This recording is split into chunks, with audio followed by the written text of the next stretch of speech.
Here's my second question I'm going to address. What is love? There are eight, yes, eight types of love. In English, we only have one word to describe love. We just call it love. We go like, and like, and sort of love and in love, but we don't have a very big vocabulary to describe love, unfortunately. Because of that, when we ask this big question, could they really love me and betray me at the same time? That can get confusing because for some of these loves, you're going to be like, well, heck no, they're not loving me that way, period. And they're like, yes, I am. I love you. But that's because there are different types of love. So I'm going to really quickly outline some of these for you. But you can do some more research on it yourself. This is not my invention. So there's 8 types of love. The first type is called eros. And I'm not going to pronounce these really well because they're in, they're in Greco-Roman language, Latin, all those things. So eros is romantic love. This is what we usually think of when we think about partnered love, love between partners that come together. It's romantic love. It includes attraction, intoxication. This is that first stage of the relationship where you feel really attracted, really intoxicated, really fulfilled, and they say we fit together. This feeling, this eros, it must be fanned throughout any relationship. I'm not including betrayal. Any relationship's going to need eros to be fanned. It will die out. It's like a flame. But it is a important type of love that does draw us into partnerships. The next type of love is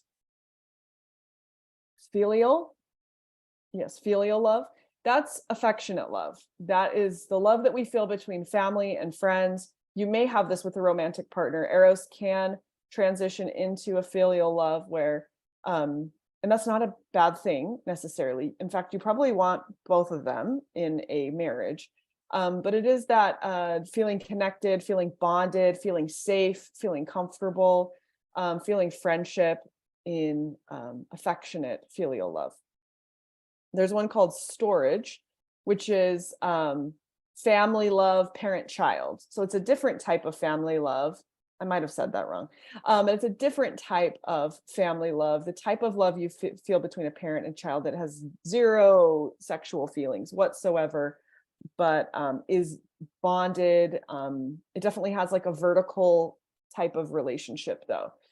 And some marriages take on this vertical parent-child type of love, and you can get trapped in this type of love where one of you relies on the other one like a parent and a child, and you feel bonded in that, but that is not the type of love you want in a marriage, and over time it's going to cause a lot of heartache.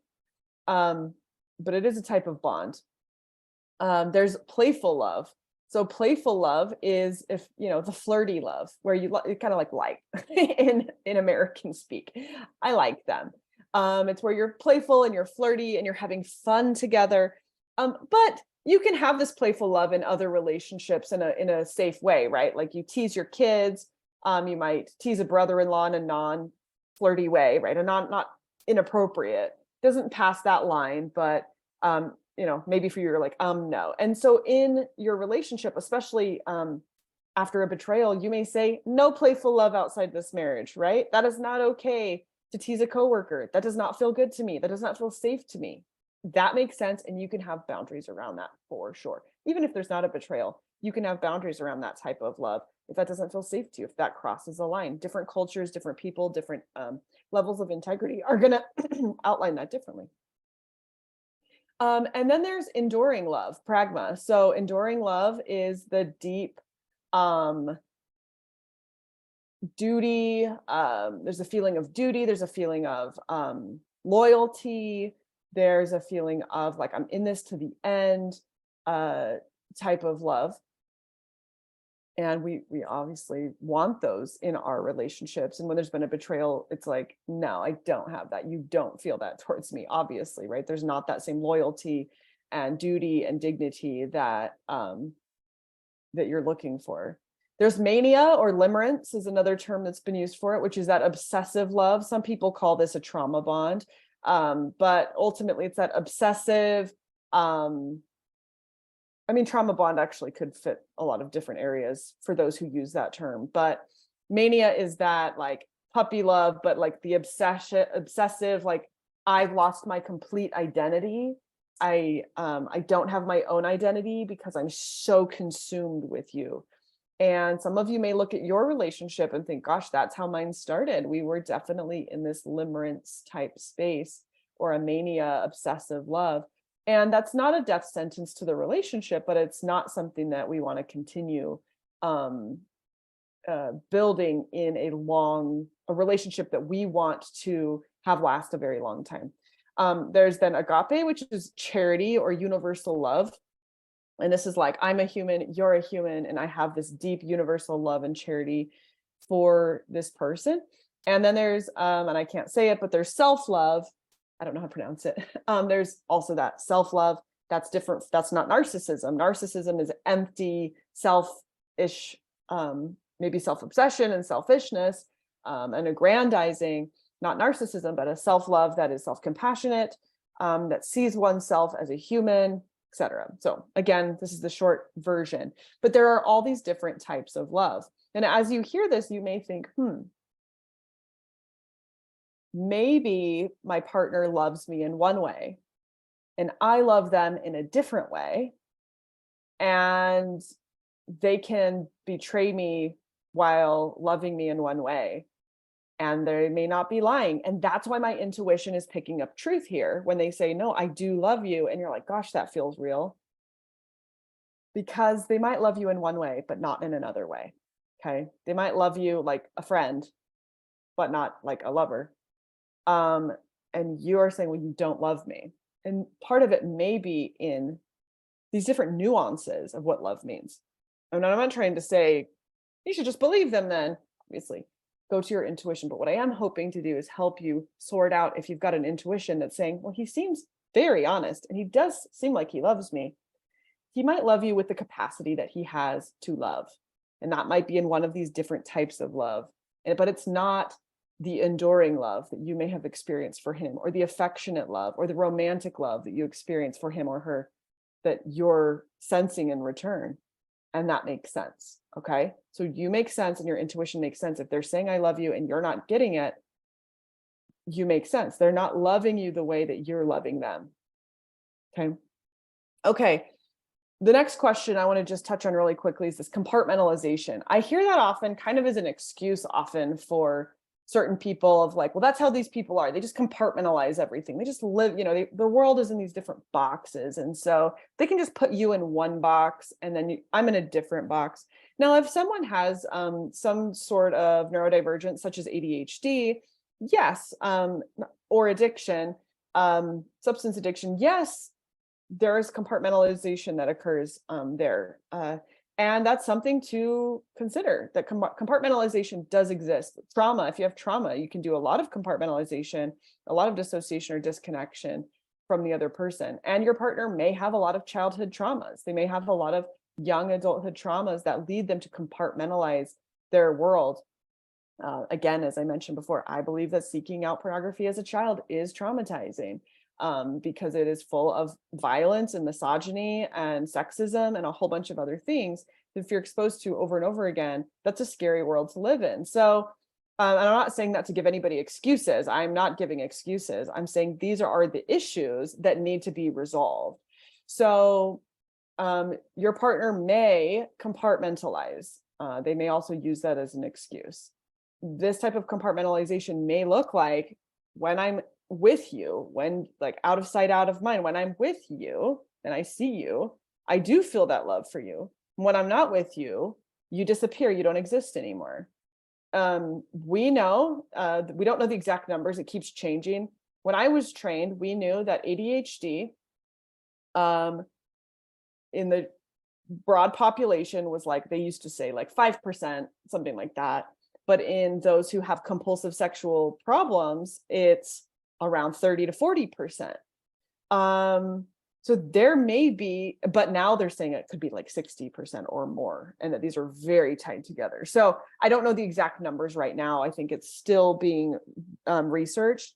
But if there's any question of your partner having attention deficit hyperactivity disorder, know that that is not an excuse, but it is an underlying situation that will need to be talked about and dealt with.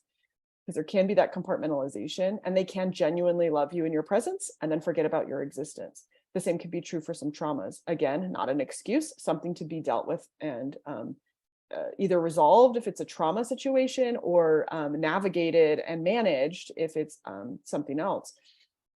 So that's a possibility. So if you're sensing, they say they love me, I'm sensing it, but then they turn around and they act out again. What? How is that possible? That's a possibility. I'm not saying that's for sure what's happening. Just wanting you to know that's a possibility. So could they love me and betray me at the same time? This has been my experience for most people who are doing this work. In there, let's see if I can draw it. You can see it. There's like the them, the self, the person that is who they are, who they were at birth, the self that will be there throughout their whole life, and the same one that will be there in death and afterwards, if you believe in that. There's this self, and we all have this self, right? And I always say, it's my stupid cheesy phrase, there are no evil babies. The baby doesn't pop out evil. They might have colic, or, I had a lot of colicky babies, but they're not evil. They don't have bad intentions. You look at an 18-month-old, like their intentions for the world are to play and to be happy and to wiggle their diaper booty, right? Like they have good intentions. And then the world starts to happen and change them and expose them to very difficult things. And they have all this yuck that covers the self, to the point where they become blind to their own betrayals and blind to their own selves. I think all of us do this to some degree, but definitely if there's betraying behaviors, it's pretty intense. And then there's the outside that we let people see of who we are. There's this layer of self on the very outside that looks like a good person and talks like a good person and acts like a good person. And they might reference this good little soul in here and then project it out and hide all of the other parts of self, hide the addictive behaviors, hide and lie. And they don't want you to see the ugly, the shadow, whatever you want to call it, right? So, and then this is obviously like a facade and a fabrication. And in order to heal, we have to put down the fabrication and deal with all of the traumas, all the heartaches, all the crap that we've done to other people and other people have done to us, and start to get in tune with that self. And so could they love you and betray you at the same time? Absolutely. Do they love you the way that you love them? Probably not, because they don't have self-love. They don't have the capacities often to do that. And so you're wrong. You're not wrong. And also your intuition isn't lying. And this is where it feels like a nuanced confusion. Like they seem like they're telling the truth, but how is that even possible? So your intuition's not wrong, that they probably do love you in the way that they can, with whatever that is, right? They may have an attachment stuff that they have to deal with. I mean, it's multi-layered, very nuanced, which is why they need therapy. But you're also not wrong in that it doesn't feel like it could possibly be the same type of love that you're giving them if you don't have a compulsive coping mechanisms that are getting you stuck. Then you do have a greater capacity for love, and then that's a reality for you. So where does that leave you? Well, that's going to be up to you, but those are some information on answering that question. Hopefully that provided a little bit, but I'm open for some questions here at the end. For those of you that are listening afterwards, feel free to, and don't follow us on Facebook, feel free to follow us on Facebook, Humans Navigating Betrayal. Join us in our free group where we pump each other up, we tell our stories, we connect, and we share support and heartache with a bunch of other really, really amazing, incredible betrayal survivors.